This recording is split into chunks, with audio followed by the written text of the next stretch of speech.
How to enable advanced chat privacy in WhatsApp. So without further ado, let's get started.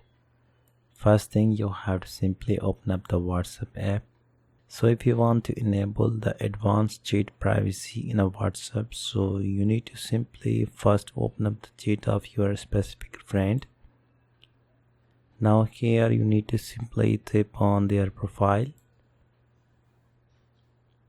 Now if you scroll down below, so here you will find the advanced chat privacy at the below of the chat log. So simply tap on advanced chat privacy, and as you can notice that by default it is turned off. So when you turn on it, so your media will be not automatically saved to the device gallery of your friend.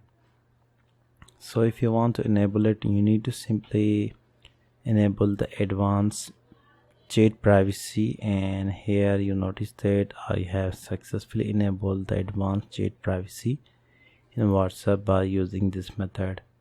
So I hope you enjoyed this video. If you find this video helpful for you, then please like, comment and share this video.